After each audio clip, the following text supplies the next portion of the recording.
What are the biggest tragedies in history? Is it World War II, 9/11, or is it fanboy mousepads? Well, what if I tell you it's actually the live-action movies for Attack on Titan? You guys know Attack on Titan is people but they're NBA players, and it is considered one of the greatest anime of all time. It broke records, has some of the craziest plot twists in fiction, and has Jean, the most beautiful man ever. But oh my god, did the live action butcher it so much, it's so bad. Everything has gone to hell. Eren is Asian, Armin is Asian and is barely a femboy, Levi doesn't exist, there are tanks, there are guns, Mikasa dies in the first 20 minutes, and this old people gross. Wait, what? Mikasa dies in the first 20 minutes? They kill off a main character like that? Seriously?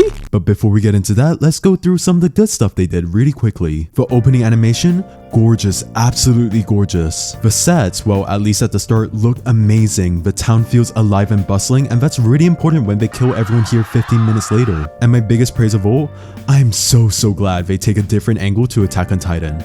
This movie changes the story dramatically. Let me set the scene. Instead of a usual Attack on Titan, this version takes place far in the future. With countries' tensions rising and war on the horizon, Titans were developed as weapons to kill. However, as experiments to turn people into these flesh war machines got out of hand, Titans began to take over the world, forcing humans to hide behind walls. But after all that, corruption did not fade away.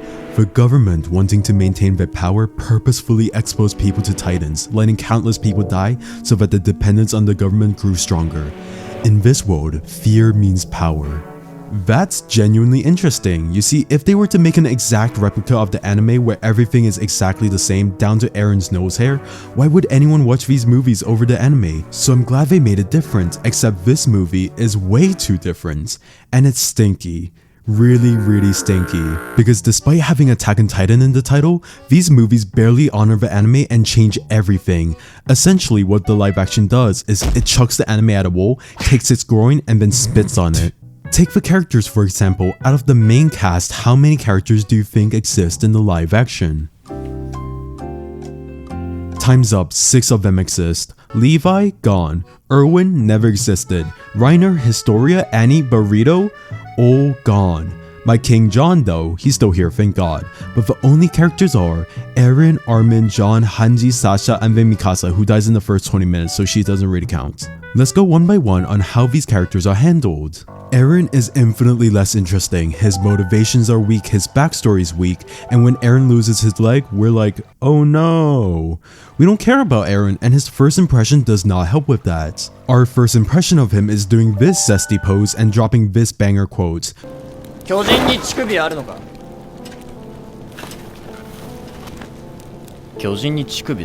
Titans have nipples? Also, instead of making Eren the hothead he is, they made Eren timid. Timid? Is this even Attack on Titan? In the anime, Eren yells at everyone, he even headbutts Mikasa here, but in this, he gets mad a total of 2 times. Not when he's about to die, not when he's taken advantage of, which actually happens for some reason, but when John dunks on him and when he gets cucked cause this guy kisses Mikasa. What? Speaking of Mikasa, Mikasa is turned into a plot device for a love triangle. Mikasa's character is handled so badly. When she died early in the film, I was really interested in where they were gonna go with this. Where they went was fucking nowhere. Because 20 minutes later, Mikasa's like, "Sub." She just returns like nothing happened, so why even kill her in the first place? And in this movie, since Mikasa spends so much time away from Eren, their romantic relationship is ruined. In the anime, Eren means a lot to Mikasa, and a good indicator of that is the scarf which Eren gives to her after that little psychopath kills 3 people. But in this film, he just gives it to her cause she's cold apparently. Sure, whatever, I'm not mad. But they go even further when Mikasa is forced to eat an apple with this guy while Eren stares. Eren gets apple cocked. Let me repeat, Eren gets apple cocked. At least she's mocking here for some reason. The other characters, John, Sasha, and Hanji, are done really dirty too. John's arc is the same but significantly rushed, so it's less emotional. Hanji and Sasha are both turned into jokes where throughout the whole film we're just like, oh look, Sasha's eating again. Classic Hanji, always excited about Titans. The live action also adds 2 major characters to replace Benedict and Reiner as the Colossal and Armored Titans. We got this clown who's the Colossal Titan yet is somehow the most boring, typical, balding, and uninspired villain ever, and then we got Shikishima. If you search him up on Google, you get Shikishima was a merciless warrior who slaughtered titans without a second thought and did not care that they used to be humans.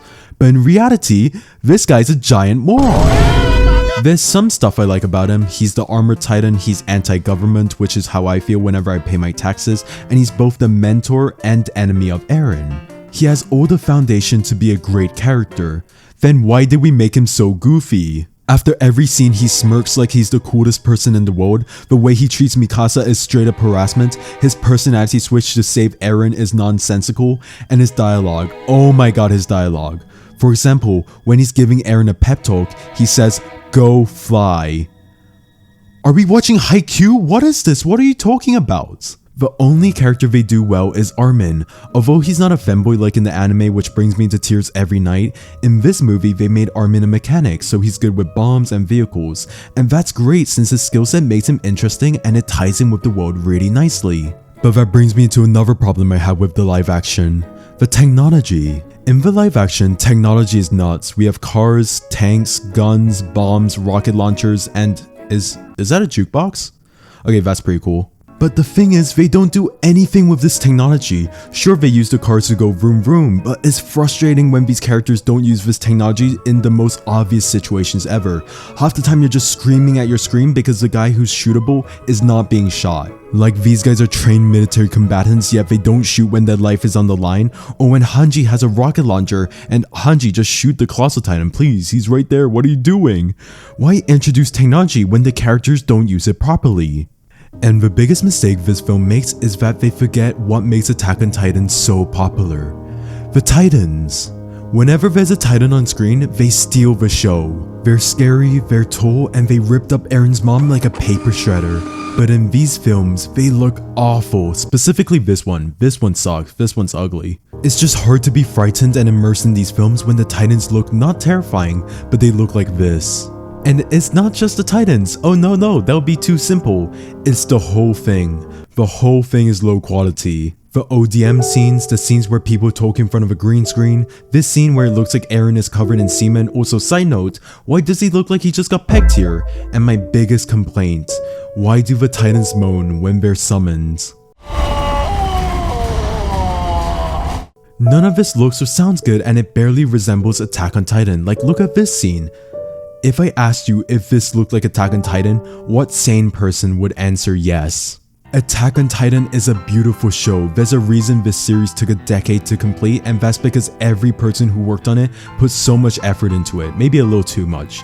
It's the most popular anime for a reason, and when I watched these live action movies, I was frankly disappointed. However, I can tell it had a vision. Considering Isayama himself was personally involved with the writing and production, you can tell there was a lot of love here, especially with that unique ending.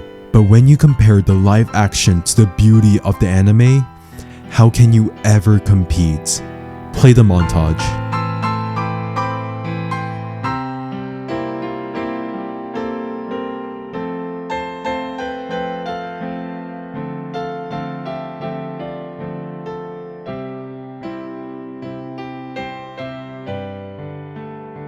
Thanks for watching. If I made you giggle or kick up your feet, subscribe and comment, and check out my other videos, they are not that good. So yeah, see ya.